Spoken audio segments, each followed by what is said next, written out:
South India shopping mall, the wedding మంత్ర, సరికొత్త wedding collection, south India shopping mall.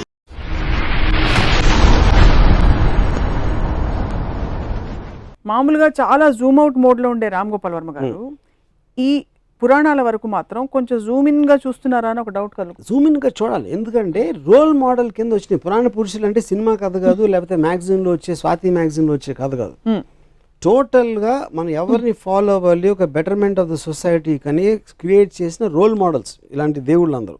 So వాళ్ళు చేసే actions చాలా సునిశ్చితంగా పరిశీలి, I mean you have to observe it. You can't be objective and zoom out there.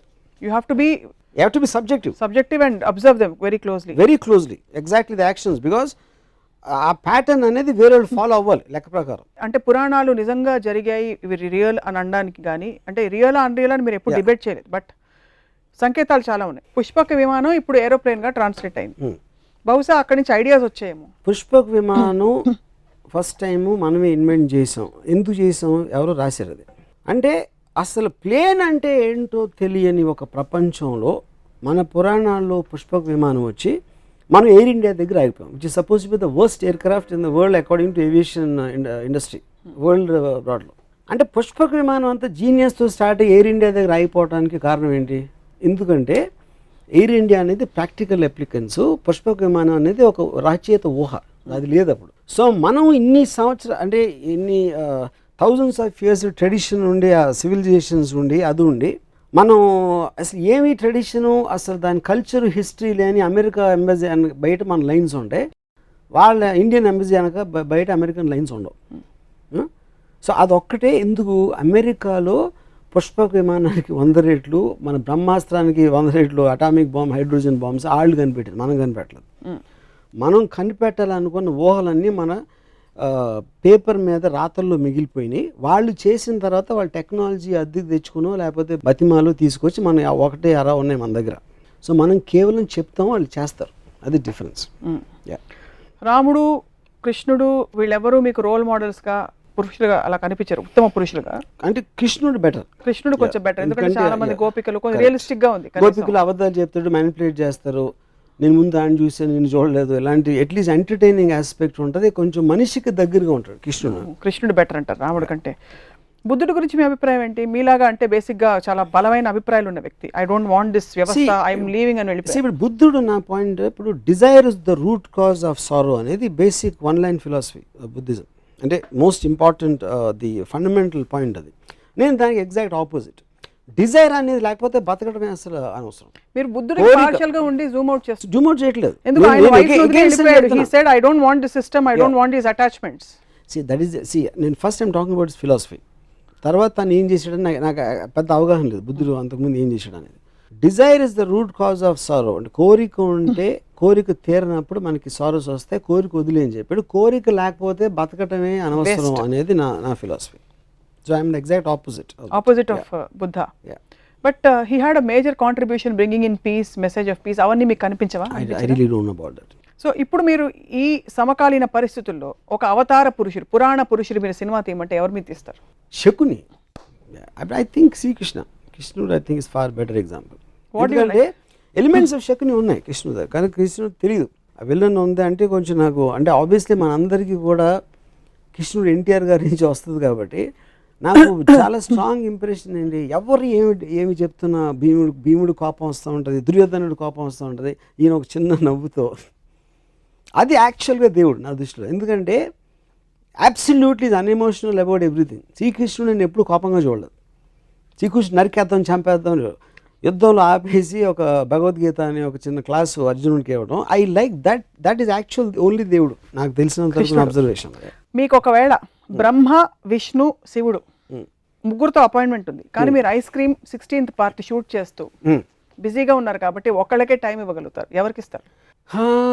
అంటే ఇప్పుడు Vishnu is నాకు it's a complex thing, because ఆయన ఎత్తిన అవతారాల్లో నాకు ఎవరు కరెక్ట్ అనేది నాకు తెలియదు. So I don't want take that chance.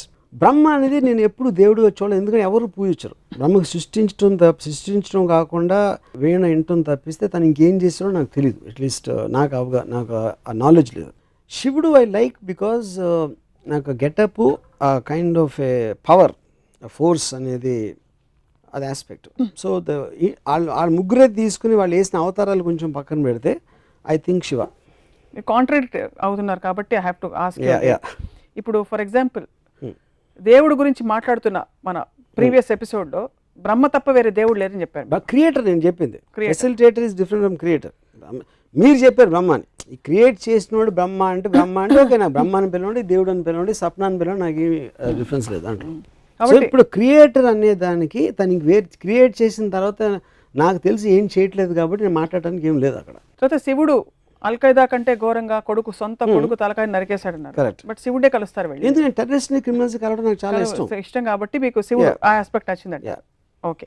Vishnu మాత్రం కొంచెం కన్ఫ్యూజ్ అబౌట్. బట్ ఇప్పుడు కృష్ణుడు సెపరేట్ గా తీసుకుంటే నేను కృష్ణుడిని కలుస్తాను. ఇప్పుడు పరిస్థితుల్లో మీకు పురాణాలు అంత ఇంట్రెస్ట్ కాబట్టి అల్టిమేట్ ఆఫ్ మాస్కులైన్ ఎనర్జీ శివుడు, ultimate of feminine energy Adishakti అని చెప్తుంటారు. ఇప్పుడు సినిమాల్లో సెన్సిబిలిటీస్ మరి మెట్రోసెక్షువల్ అని, అంటే ఆడవాళ్ళు మగవాళ్ళగా కనిపించడం, మగవాళ్ళు ఆడవాళ్ళగా కనిపించడం ఇలా వస్తుంది. ఏమన్నా ప్రాబ్లం ఉందంటారా దీనివల్ల? బికాస్ మీరు ప్యూర్ ఫార్మ్స్లో ఇష్టపడతారని from what we know of you. First of all I never saw them as ultimate in masculine or feminine. అదే ఒక ఆర్టిస్ట్ ఇంటర్ప్రిటేషన్ ఆఫ్ దట్. ఇంకా ఇదేంటంటే heterosexual whatever you're talking about, I think it's advancement. మనిషి అనేవాడు creativity అంత ఉంటుంది కాబట్టి, కుదురుగా కూర్చోడు కాబట్టి ప్రతి దాంట్లో he will want look for advancements and creative aspects. అలా వచ్చింది అది ఇంకా జరుగుతూనే ఉంటుంది. సో మీరు సినిమా తీస్తే will it be on Ramayana or Mahabharata? Definitely Mahabharata. Because more characters, more I mean connectivity and క్యారెక్టర్స్లో చాలా ఏమంటుందని గ్రేనెస్ ఉంది.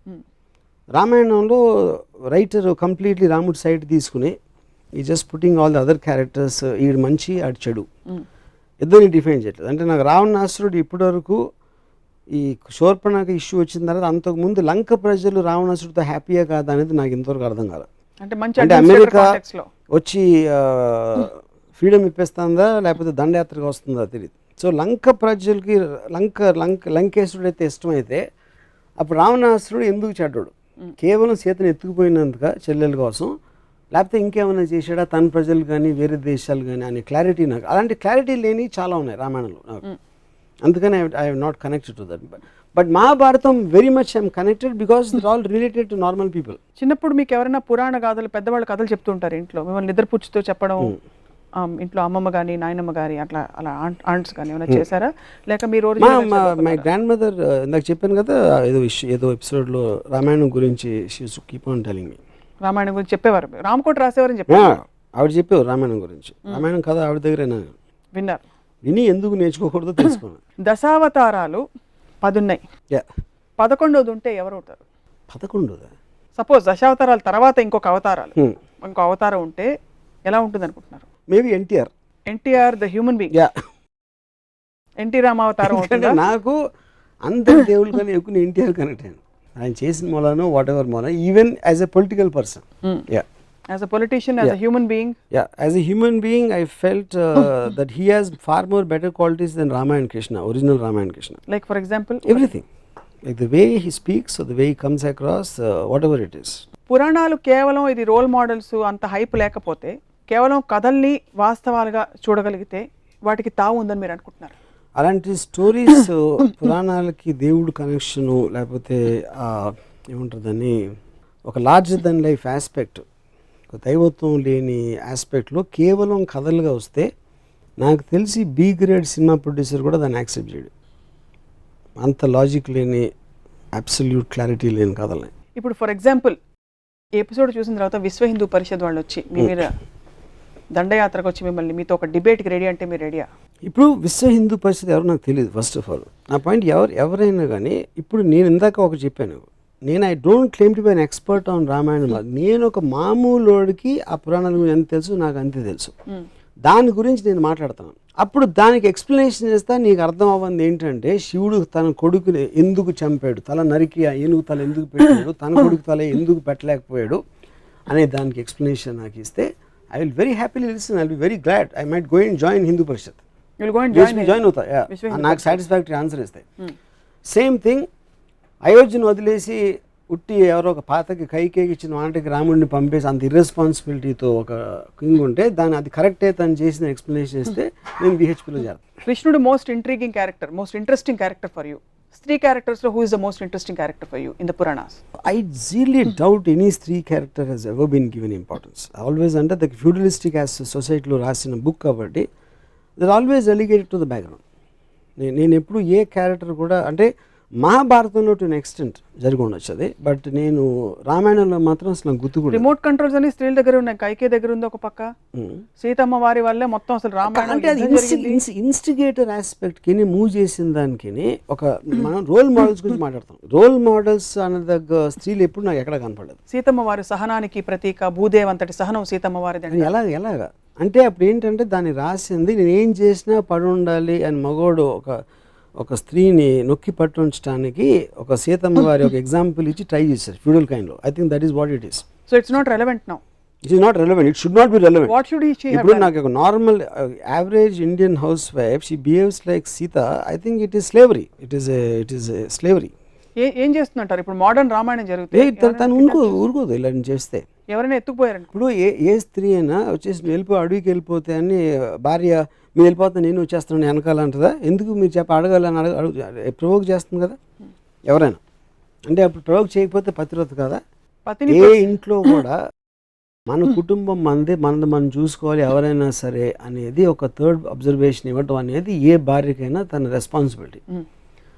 అంతేగాని భర్త ఎవరిదో మాట ఇనేసాడని తను వెనక నోరు మూసుకుని వెళ్ళిపోయి ఒక బొమ్మలా ఉంటే there is no personality in that person. అది మోడర్న్ ఇప్పటి రోజుల్లో వాట్ ఎవర్. కానీ అక్కడి నుంచి మనం ఇక్కడికి వచ్చాం కదా రోల్ మోడల్ అంటే. ఎందుకంటే with time and with we understood it is wrong. So in brief these characters from the Puranas are not relevant in these days, and even they don't even make great stories. They were never relevant. అదేదో books లో మనం మాట్లాడి భజన చేసుకోవడానికి ఉంటుంది. Practically you cannot apply and they never applied also. ఏ స్త్రీ కూడా సీతను రోల్ మోడల్గా తీసుకోలేదు. 100% ఐఎమ్ షూర్. సీతని పూజించవచ్చు బ్లైండ్గా ఏం అర్థం చేసుకోకుండా. కానీ ఇంటికి వచ్చి సీతలా ఉండడం మాత్రం జరగదు. సీతమ్మ వారిని రాముడితో పాటు రాముడి పత్నిగా పూజిస్తారు, విడిగా ఎవరు పూజించారు. ఫస్ట్ ఆఫ్ ఆల్ మీరు అన్నది రైటే. సో ఎనీ అదర్ క్యారెక్టర్ మహాభారతంలో ఎవరు మీకు అసలు? Nothing comes to my mind. Nothing comes to your mind. So it was always a male dominated. Yeah, because it is written in feudalist times. Yeah. Which is not relevant in democracy. నిజంగానే అవతార పురుషులు అంటారు, అవతార స్త్రీలను ఎందుకు అనరు?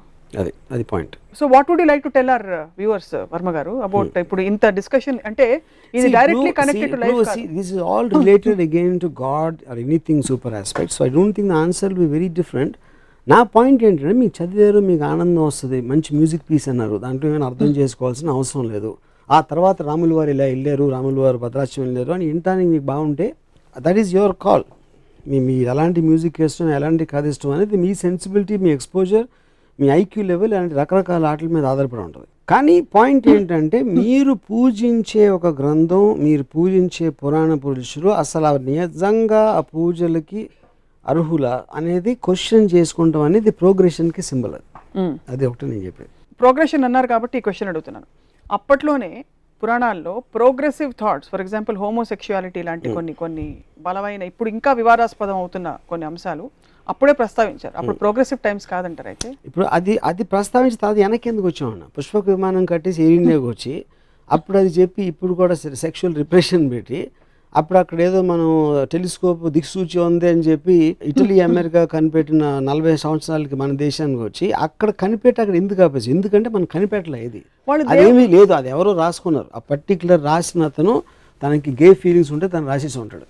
But that doesn't mean it is representative of the society. ఆ particular సొసైటీకి రిప్రజెంటేటివ్ అని అనుకోకూడదు.